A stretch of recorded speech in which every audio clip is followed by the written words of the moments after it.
নমস্কার বন্ধুরা, study with Sudip চ্যানেলে স্বাগত। আজকে আমরা WBPSC practice set number 50 solve করব। এটা নিয়ে কিন্তু আমাদের 50টা ক্লাস হয়ে যাবে প্র্যাকটিস সেটের, শুধুমাত্র প্র্যাকটিস সেটের, বাদবাকি ক্লাসগুলো তো কনসিডার করছি না আমরা। তো মিসলেনিয়াস আর ক্লাসশিপের জন্য এটা 50তম ক্লাস রয়েছে তোমাদের। আজকের ক্লাসটা নিয়ে টোটাল কিন্তু তোমাদের কাছে 1,500 কোশ্চেন্স আছে, 1500টা কোশ্চেন রয়েছে, ঠিক আছে। প্রত্যেকটা ক্লাসে আমরা 30টা করে প্রশ্ন সলভ করেছি, কোনো কোনো ক্লাসে এক দুটো বেশিও ছিল, বাট ইটস ওকে। আমরা অ্যাভারেজ যদি 30টাও ধরি তাহলেও কিন্তু 30-50-এ 1,500 কোশ্চেন হচ্ছে। এই সমস্ত কোশ্চেন্সের পিডিএফ কিন্তু আমরা আমাদের টেলিগ্রাম গ্রুপে তোমাদের সঙ্গে শেয়ার করেছি, আর যেগুলো পিডিএফ এখনও তোমরা পাওনি পেয়ে যাবে টাইম টু টাইম, আমি সবকটা আপলোড করে দেবো টেলিগ্রাম গ্রুপে, সেখান থেকে তোমরা কালেক্ট করে নেবে, ঠিক আছে। দেখো, 1,500 কোশ্চেন সলভ করে নিয়েছি আমরা, এটা বড় কথা না, কটা মনে আছে সেটা হচ্ছে আসল কথা। কারণ কোশ্চেন্স খুব ইউনিক কোশ্চেন্স আমি প্রত্যেকটা প্র্যাকটিস সেটে দেওয়ার চেষ্টা করেছি তোমাদেরকে, যেগুলো পরীক্ষার পার্সপেক্টে ইম্পর্টেন্ট আছে, সেই সমস্ত কোশ্চেন্সই তোমাদেরকে আমি দেওয়ার চেষ্টা করছি। তো তার জন্য আমি বলবো, তো এরকম না যে শুধু নতুন ক্লাস দেখে নিলাম আর হয়ে গেল, প্রিভিয়াস ক্লাসগুলো কিন্তু রিভিশন স্টার্ট করো। প্লে লিস্ট করে বানানো আছে তোমাদের জন্য, প্লে লিস্টগুলো জাস্ট একটা যে কোনো প্লে লিস্ট তোমরা তোমাদের ওয়াচ লেটারে সেভ করে নাও, বা তোমাদের ওটা নিজস্ব প্লেলিস্ট বলে সেভ করে নাও, আর সেটাকে রেগুলার অ্যাটলিস্ট দুটো করে ক্লাসও যদি তুমি দেখতে স্টার্ট করো প্রিভিয়াসলি, তাহলে কিন্তু 25 দিনে তোমার ক্লাসগুলো শেষ হয়ে যাবে বা রিভাইজ হয়ে যাবে বলতে পারো, ঠিক আছে। তো তোমাদের যেটা সুইটেবল হয়, তোমাদের যদি কিছু নিজের স্ট্র্যাটেজি থাকে এগুলোকে রিভাইজ করার, তো তুমি সেটাও ফলো করতে পারো। সমস্ত প্রিভিয়াস ক্লাসের লিঙ্ক তুমি এই ভিডিও ডিসক্রিপশনসে পেয়ে যাবে, আর ম্যাথ ক্লাসের লিঙ্কও তুমি এই ভিডিও ডিসক্রিপশনসে পেয়ে যাবে, ঠিক আছে। ম্যাথ, ইংলিশ এই সমস্ত ক্লাসের লিঙ্কও রয়েছে, প্লেলিস্টের লিঙ্কও দেওয়া রয়েছে ডিসক্রিপশনসে।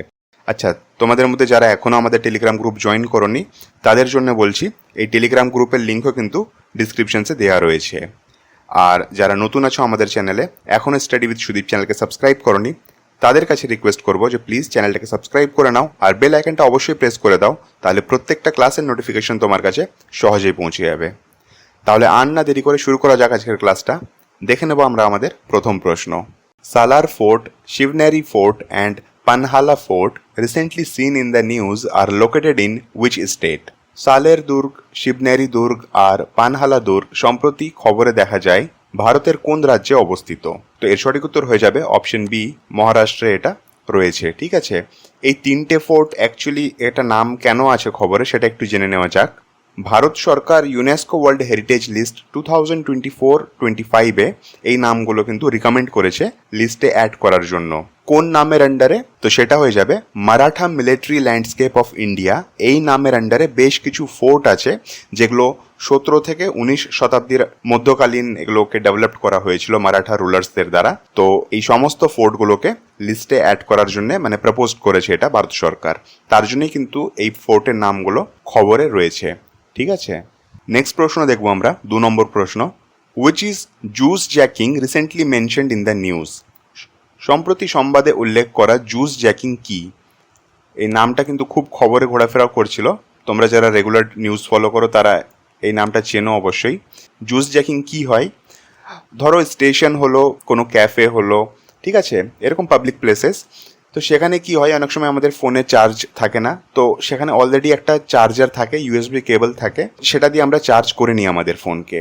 তো ভারত সরকার আর আরবিআই এটা আমাদেরকে মানে সতর্ক করেছে যে এই রকম আননোন ইউএসবি কেবল দিয়ে নিজের ফোন চার্জ করাটা উচিত না, কারণ সেই ইউএসবি কেবল কিন্তু টেম্পার্ড হতে পারে, সেই ইউএসবি কেবল একটু কম্প্রোমাইজড হতে পারে, যার মাধ্যমে আমাদের ফোনে হয়তো ম্যালওয়্যার, ভাইরাস এইসব ঢুকিয়ে দেওয়া হলো, কিংবা সেই ইউএসবি কেবলের মাধ্যমে আমাদের ফোনে যা ইনফরমেশন আছে সেটা তারা কালেক্ট করে নিতে পারে, চুরি করে নিতে পারে, ঠিক আছে।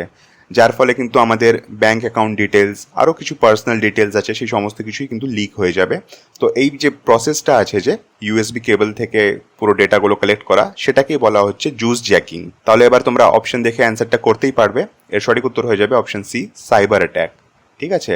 কার সঙ্গে এটা জড়িত আছে? সাইবার অ্যাট্যাকের সঙ্গে জড়িত হচ্ছে জুস জ্যাকিং, ঠিক আছে। 3 নম্বর প্রশ্ন। The city of Miraj recently awarded a GI tag for its craftsmanship in musical instruments is located in which state? Miraj শহর সম্প্রতি বাদ্যযন্ত্রের কারুকার্যের জন্য একটি জিআই ট্যাগ পেয়েছে, কোন রাজ্যে অবস্থিত? এই মিরাজ শহরটি কোন রাজ্যে অবস্থিত? এর সঠিক উত্তর হয়ে যাবে অপশন ডি, মহারাষ্ট্র। কেন জিআই ট্যাগ পেয়েছে? কারণ হচ্ছে মিরাজ শহরের সিতার আর তানপুরা কিন্তু খুব ফেমাস, আর সিতার আর তানপুরের জন্যই কিন্তু মিরাজ শহর জিআই ট্যাগ পেয়েছে। অনেক সময় ডিস্ট্রিক্টও জিজ্ঞেস করে নেয়, তো মিরাজ শহর কিন্তু মহারাষ্ট্রের সাংলি ডিস্ট্রিক্টে রয়েছে। ঠিক আছে। 4 নম্বর প্রশ্ন, Senkaku island recently seen in the news is located in which sea? সম্প্রতি খবরে দেখা সেনকাকু দ্বীপপুঞ্জ কোন সাগরে অবস্থিত? তো এই সঠিক উত্তর হয়ে যাবে অপশন সি, ইস্ট চায়না। ঠিক আছে, নামটা একটু মনে রাখবে, এক্সামে যদি দেয় তাহলে নামটাই শুধুমাত্র দেবে, এর আর কিছু ইনফরমেশন জিজ্ঞেস করবে না। 5 নম্বর প্রশ্ন আমরা দেখব, where is the world's largest hybrid renewable energy park being established? বিশ্বের বৃহত্তম হাইব্রিড এনার্জি পার্ক কোথায় অবস্থিত? তো এর সঠিক উত্তর হয়ে যাবে অপশন বি, গুজরাট। এটা আডানিরা বানাচ্ছে। অ্যাকচুয়ালি এটা বানানো হয়েও গেছে, কিন্তু এর ক্যাপাসিটি আরও ইনক্রিজ করা হচ্ছে, যাতে আমরা 2025 মার্চ অবধি 6 গিগাওয়াট কারেন্ট আমরা প্রডিউস করতে পারি, ইলেকট্রিসিটি আমরা প্রডিউস করতে পারি। ঠিক আছে, produce in the sense generate করতে পারি। আর যদি শহর জিজ্ঞেস করে তো শহরটা হয়ে যাবে কিন্তু খাবড়া। নেক্সট প্রশ্ন দেখবো আমরা 6 নম্বর প্রশ্ন, what fraction of Rajasthan's total area is covered by Thar desert? রাজস্থানের মোট এলাকার কত অংশ থার ভূমির দ্বারা আচ্ছাদিত? তো এর সঠিক উত্তর হয়ে যাবে অপশন সি, অ্যারাউন্ড 61%। মানে বুঝতে পারছো যে রাজস্থানের বেশিরভাগ এরিয়াই কিন্তু থার ডেজার্টের আন্ডারে রয়েছে। থার ডেজার্টের আরেকটা নাম আছে গ্রেট ইন্ডিয়ান ডেজার্ট। আর রাজস্থানের কোন দিকে রয়েছে থার ডেজার্টটা? তো সেটা হয়ে যাবে কিন্তু নর্থ ওয়েস্ট দিকে রয়েছে। ঠিক আছে, নর্থ ওয়েস্টার্ন এরিয়াতে থার ডেজার্ট রয়েছে। যদি এটাকে ওয়ার্ল্ড আমরা র্যাঙ্কিং করি যে ওয়ার্ল্ডে কত নম্বর এটা পড়ছে ডেজার্টটা, তো সেটা হয়ে যাবে কিন্তু 10th নাম্বার। ওয়ার্ল্ডের লার্জেস্ট 10th ডেজার্ট হচ্ছে থার ডেজার্ট। ঠিক আছে। 7 নম্বর প্রশ্ন, which tribal group is dominant in the blue mountain of south India? প্রথমত আমাদেরকে বুঝতে হবে যে ব্লু মাউন্টেনটা কি বলছে এরা। ব্লু মাউন্টেন মানে হচ্ছে নীলগিরি। ঠিক আছে, সাউথ ইন্ডিয়া বলেছে, তো নীলগিরিটা হচ্ছে তামিলনাড়ুতে। ক্লিয়ার? এইটুকুটা তো কোশ্চেন পড়ে আমরা। কি বলছে, দক্ষিণ ভারতের নীল পর্বতে কোন উপজাতি গোষ্ঠী প্রভাবশালী? এর সঠিক উত্তর হয়ে যাবে অপশন এ, টোডা। টোডারা থাকে নীলগিরি পর্বতে। এর সঙ্গেই একটা মেল খাওয়া নাম যেটা বাংলাতে পাওয়া যায় সেটা হচ্ছে টোটো জনজাতি। এই টোটো জনজাতি পশ্চিমবঙ্গের কোন জেলায় পাওয়া যায় সেটা কিন্তু তোমাদেরকে বলতে হবে। ঠিক আছে, কমেন্ট করে কিন্তু অবশ্যই জানাবে। 8 নম্বর প্রশ্ন, which among the following glacier are situated in Uttarakhand? নিচের কোন হিমবাহটি উত্তরাখণ্ডে অবস্থিত? কি কি রয়েছে? গঙ্গোত্রী, এটা উত্তরাখণ্ডেই আছে। পিন্ডার, এটা উত্তরাখণ্ডে আছে। আর মিলাম, এটা উত্তরাখণ্ডে। তো তিনটেই উত্তরাখণ্ডে রয়েছে। অপশন ডি হয়ে যাবে কারেক্ট উত্তর। 9 নম্বর প্রশ্ন, which of the following ports of India is located at the mouth of Juweri Estuary in Goa? ভারতের নিচের কোন বন্দরটি গোয়া জোয়ারি মোহনার মুখে অবস্থিত? তো এই সঠিক উত্তর হয়ে যাবে অপশন বি, মারমাগাঁও পোর্ট। খুব ফেমাস এটা মারমাগাঁও পোর্ট। 10 নম্বর প্রশ্ন, which one of the following is the largest freshwater lake in India? তো এটা তো তোমরা সবাই জানো, নিচের কোনটি ভারতের বৃহত্তম মিঠা পানি বা মিষ্টি জলের হ্রদ? তো এই সঠিক উত্তর হয়ে যাবে অপশন সি, বুলার লেক। ঠিক আছে।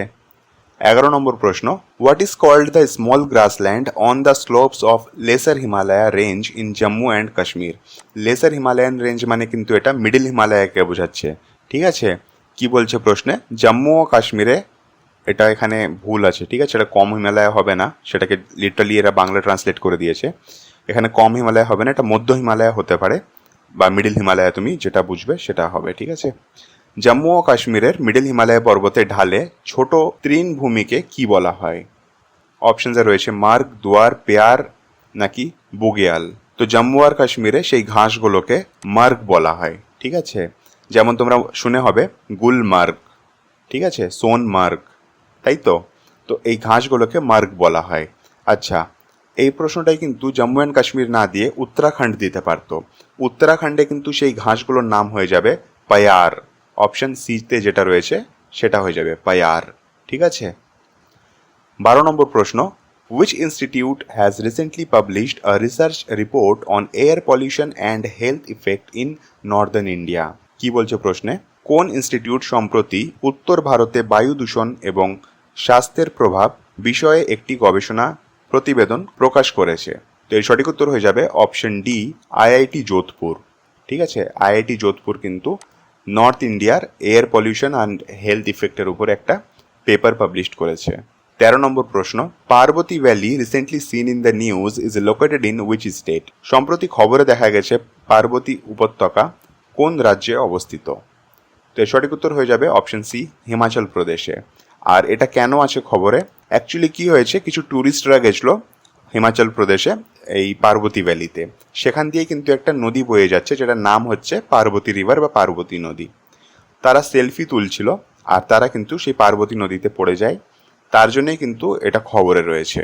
ঠিক আছে, তো যেহেতু এটা একটা ভ্যালির নাম আছে, দিতেই পারে পরীক্ষাতে এরকম আননোন ভ্যালিস, কারণ যেগুলো তোমরা এত বছর ধরে প্র্যাকটিস করে আসছো সেগুলো কিন্তু এখন কমন হয়ে গেছে।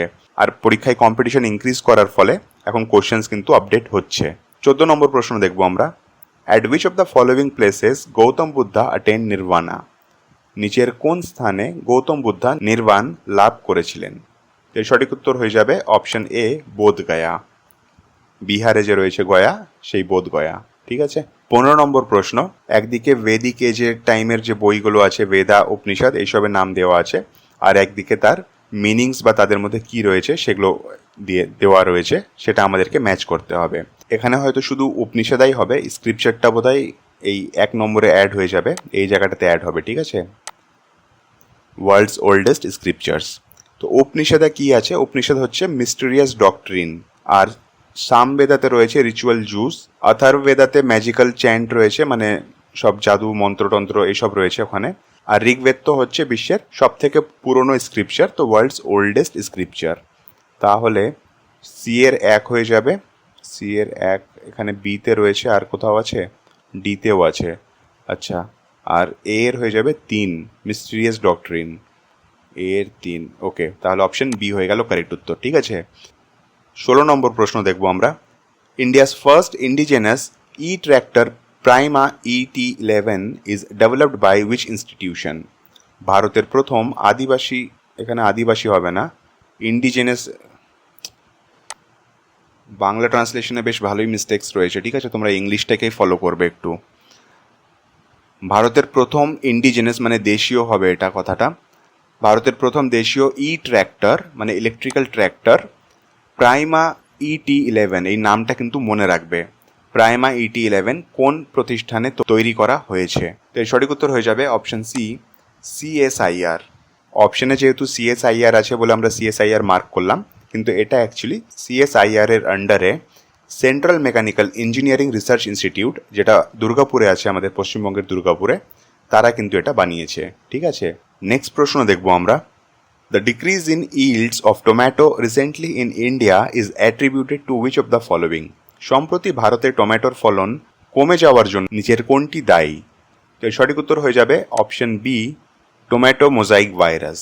ঠিক আছে, এই ভাইরাসের জন্যেই কিন্তু গাছে ঠিক পরিমাণে ফলন হচ্ছে না, কিংবা গাছটাই হয়তো নষ্ট হয়ে যাচ্ছে। স্পেশালি কিন্তু কর্ণাটক আর মহারাষ্ট্র এটাতে আফেক্ট হয়েছে। ঠিক আছে। নেক্সট প্রশ্ন দেখবো আমরা, 18 নম্বর প্রশ্ন, with which of the following diseases project কবচ ইজ রিলেটেড টু? কবচ প্রকল্প নিচের কোন রোগের সাথে সম্পর্কিত? তো কবচ প্রকল্প হচ্ছে এইডসের সাথে সম্পর্কিত। ঠিক আছে। 19 নম্বর প্রশ্ন, which of the following is the largest gland in human body? তো এটা আশা করি তোমরা সবাই জানো, লার্জেস্ট গ্ল্যান্ড বা বৃহত্তম গ্রন্থি আমাদের কোনটা, সেটা হয়ে যাবে লিভার। অপশন সি হয়ে যাবে কারেক্ট উত্তর। আর যদি এখানে প্রশ্ন জিজ্ঞেস করতো যে লার্জেস্ট অর্গান কি আছে হিউম্যান বডির, তো সেটার উত্তর কিন্তু তোমরা আমাকে কমেন্টে জানাবে। আমি কিন্তু গ্ল্যান্ড বললাম না, ঠিক আছে, অর্গান বলেছি। তো লার্জেস্ট অর্গান কি হয় হিউম্যান বডিতে, সেটা কিন্তু তুমি আমাকে কমেন্ট বক্সে লিখে অবশ্যই জানাবে।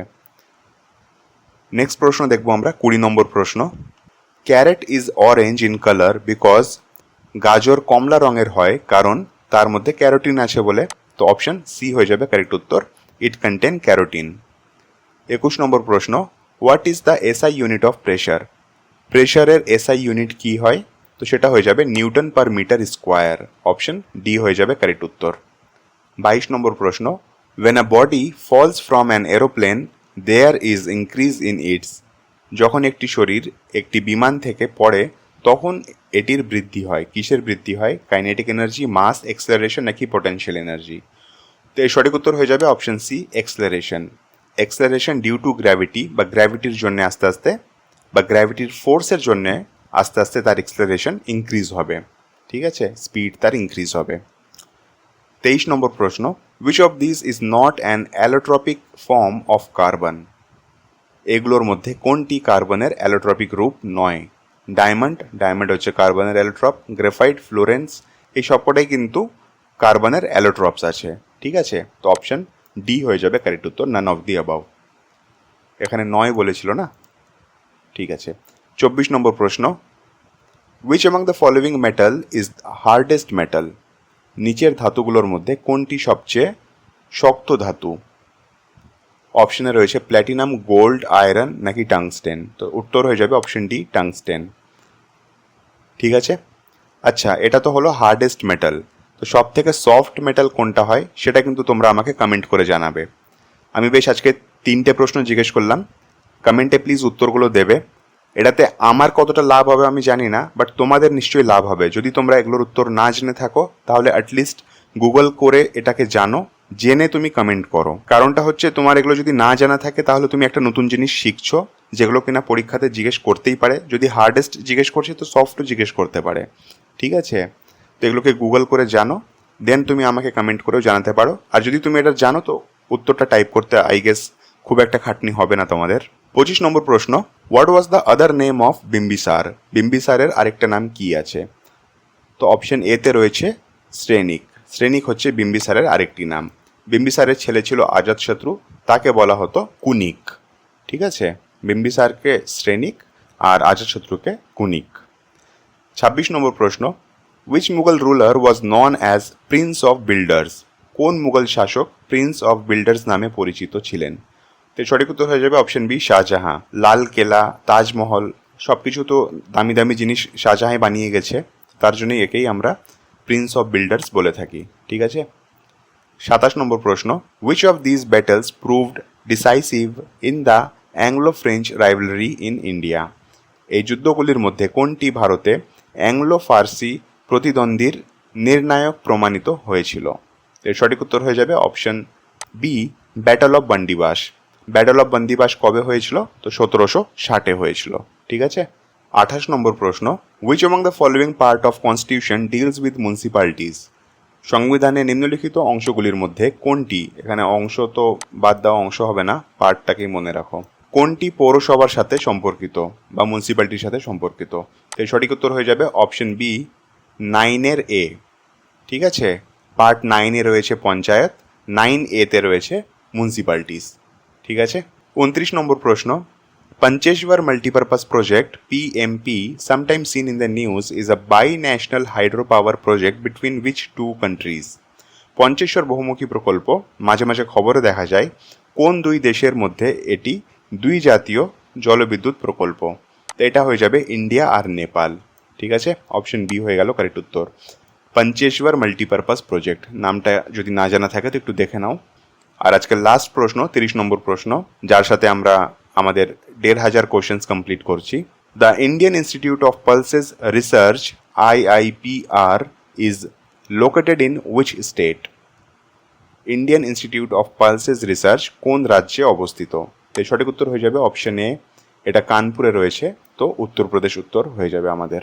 ইন্ডিয়ান ইনস্টিটিউট অফ পালসেস রিসার্চের কিন্তু এস্টাবলিশমেন্ট কে করেছিল? তো সেটার উত্তর কিন্তু হয়ে যাবে Indian council of agriculture and research, ICAR। এরাই কিন্তু এই IIPR এর এস্টাবলিশমেন্ট করেছিল, ঠিক আছে। তাহলে আজকের ক্লাসটা এখানেই শেষ হচ্ছে। যদি ক্লাসটা ভালো লেগে থাকে তো প্লিজ একটা লাইক করে দেবে আর তোমার ফ্রেন্ডসদের সঙ্গে শেয়ার করে দেবে। যদি তোমাদের কোনো কোয়েরি থাকে বা সাজেশন থাকে বা কোনো রিকোয়ারমেন্ট থাকে তো কমেন্ট বক্স ওপেন আছে, নিজের মতামত আমাকে জানাতে পারো কমেন্ট করে।